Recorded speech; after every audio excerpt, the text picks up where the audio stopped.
గిరిధర్ గారు, అర్మోజ్ జలసంధిని ఒకవేళ ఇరాక్గిన దిగ్బంధిస్తే అక్కడి నుండి సరఫరా అయ్యేటటువంటి క్రూడ్ ఆయిల్తో భారతదేశంలో లావాదేవీలు ఏమన్నా ఇబ్బంది పడేటటువంటి అవకాశాలు ఎంతవరకు ఉన్నాయి?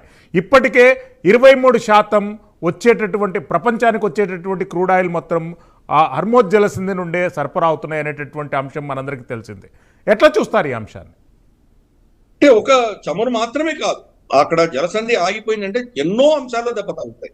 ఒకటి, ఇది ఎలాగ ఆగిపోతుంది. రెండవది, మనకు చూస్తే కనుక మనం కూడా వాళ్ళకి అమ్ముతున్నాం, ఆ దేశాలు కానీ మనం అమ్ముతున్నాం. ఫర్ ఇన్స్టెన్స్ ఇరాక్ మనం చాలా అమ్ముతున్నాం, మనము కువైట్, తర్వాత సౌదీ అరేబియా, బహ్రెయిన్, ఖతార్, వీళ్ళకి వాళ్ళ ఆహారం, వాళ్ళకి అన్ని ఎడారి ప్రాంతం, అది వాళ్ళకి ఆహారం భారతదేశం నుంచే వెళ్తుంది, మెజారిటీ మన దేశం నుంచే వెళ్తాయి. భారతీయులు చాలా మంది ఉన్నారు, వాళ్ళకి అక్కడ వాళ్ళకు గోధుమలు కానీ, బియ్యం కానీ, మాంసం కానీ, మనకు పాలు కానీ, పెరుగు, ఇవన్నీ కూడా ఇక్కడి నుంచి వెళ్తాయి. కాబట్టి అవన్నీ కూడా ఆగిపోతున్నాయి. రెండు సైడ్స్ వాణిజ్యం ఆగిపోతుంది, ఒక చమురు ఒకటే కాదు. రెండు, చమురు విషయంలో 20% మనం అక్కడ ప్రపంచవ్యాప్తంగా చమురు అక్కడి నుంచి వస్తుంది, ఆ విషయం మీరు కూడా చెప్పారు. కానీ 20% మనం ఎక్కడి నుంచి తెచ్చుకోవచ్చు, దాని ప్రత్యామ్నాయాలు తీసుకురావచ్చు. నైజీరియా నుంచి తీసుకురావచ్చు, వెనెజులా నుంచి తీసుకురావచ్చు, లేదా రష్యా నుంచి ఇంకెక్కువ కొనుక్కోవచ్చు, మనం బ్రూనై నుంచి తీసుకురావచ్చు. మనకు చాలా ప్రత్యామ్నాయాలు ఉన్నాయి. ఆల్మోస్ట్ 60-65 దేశాల నుంచి మనం చమురు కొంటున్నాం. కాబట్టి ఇరాక్ నుంచి, సౌదీ అరేబియా నుంచి వస్తున్నటువంటి చమురుని మనం వేరే దేశాల నుంచి కొనుక్కొని భర్తీ చేసుకోవచ్చు. కానీ దానివల్ల వచ్చే ఇబ్బంది ఏంటంటే, ఇందాక నేను చెప్పినట్లు ఈ దేశాల నుంచి ఏ దేశాలు అయితే కొంటున్నాయో, చైనా కావచ్చు, వియట్నాం కావచ్చు, మనకు ఇండోనేషియా, ఏ దేశాలు కొంటున్నాయో ఇరాక్ నుంచి, సౌదీ నుంచి, వాళ్ళ మీద కూడా ఒత్తిడి వస్తుంది. కాబట్టి వాళ్లకు చమురు తక్కువైపోతుంది. కాబట్టి వాళ్ళు కూడా అవే దేశాల దగ్గర వెళ్ళి వాళ్ళు కొనేటువంటి ప్రయత్నం చేస్తారు. ఏ దేశాల నుంచి మనం కొందాం అనుకుంటామో అక్కడ వీళ్ళు కూడా అక్కడికి వెళ్తారు. దాంతో వాళ్ళ మీద డిమాండ్స్ పెరిగేసరికి వాళ్ళు ధరల్ని పెంచేటువంటి ప్రమాదం ఒకటి ఉంది. అందరినీ సంతోష పెట్టడానికి కోసం కొంత అందరికీ ఇచ్చేటువంటి ప్రమాదం ఉంది. కాబట్టి ఇటువంటి సమస్యల వల్ల మనకు కొన్ని ఇబ్బందులు వచ్చేటువంటి అవకాశాలు లేకపోలేదు. కానీ ఇందాక నేను చెప్పినట్టు ఈ రోజు మనకు యుఏఈ కానీ, ఈ దేశాలని, గల్ఫ్ దేశాలు మనకు రమారమి టాప్ 3-4 మన ట్రేడింగ్ పార్ట్నర్స్ లో ఈ ప్రాంతం కూడా ఉంది. ఒకటి యూరోప్ కావచ్చు, 2 యుఎస్ఏ, యూరోప్, అలాగే వెస్ట్ ఏషియా. దాని పొరపాటు కూడా మనం మిడిల్ ఈస్ట్ అని పిలవరాదు.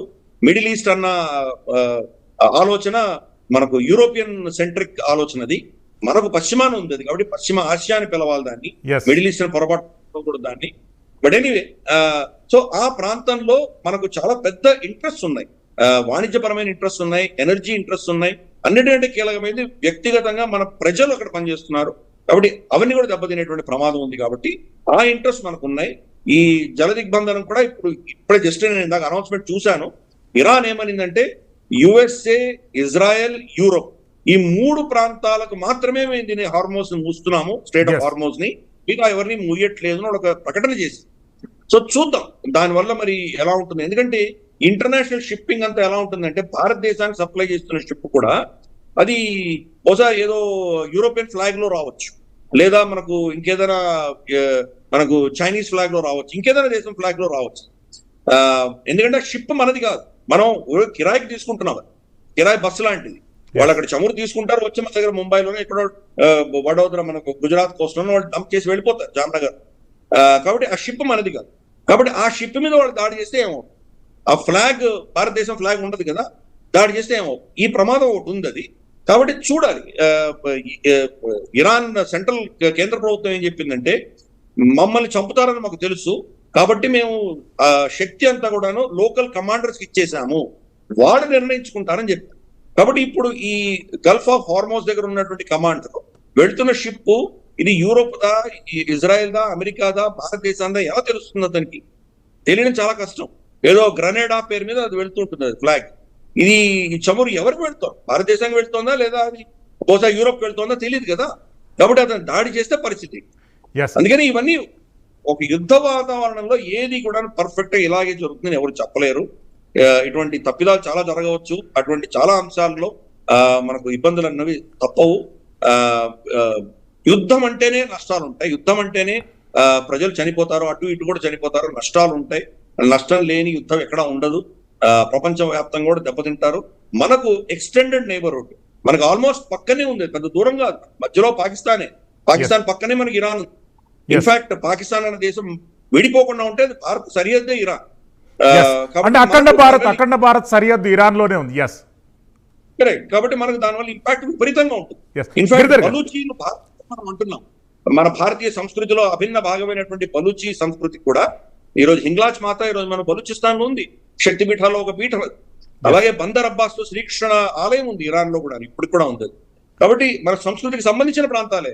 కాబట్టి ఇప్పుడు బలూచీలు 3 దేశాల్లో విభజన అయి ఉన్నారు.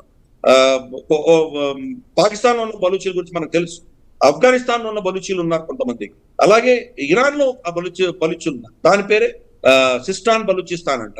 చాబహార్ అక్కడే ఉంది. అమెరికా ఇప్పుడు ఏం చేస్తోందంటే బలూచీలని రెచ్చగొట్టి తెహరాన్ కి వ్యతిరేకంగా విద్రోహం చేసే దిశగా వాళ్ళకి ఫండింగ్ ఇచ్చే ప్రయత్నం చేస్తున్నారు.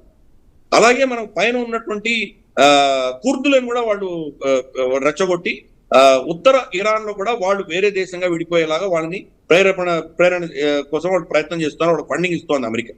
మరి ఇదే కనుక జరిగితే ఈ ప్రాంతం అంతా అస్థిర వాతావరణం వస్తే కనుక మరి ఏమవుతుందో మనకు తెలియదు.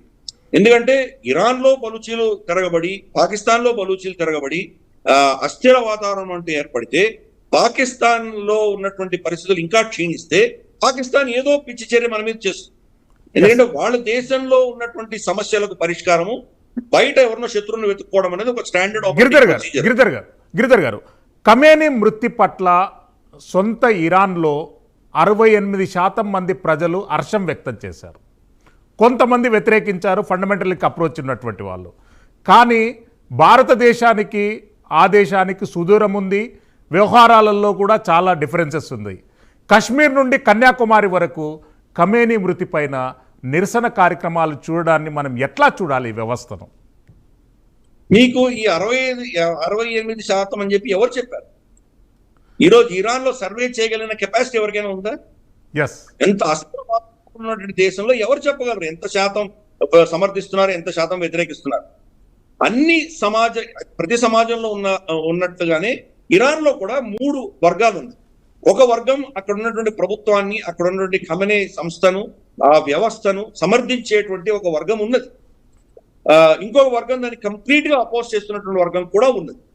ఈ 2 కాకుండా తటస్థంగా ఉన్నటువంటి 3వ వర్గం కూడా ముగ్గురు ఉన్నారు.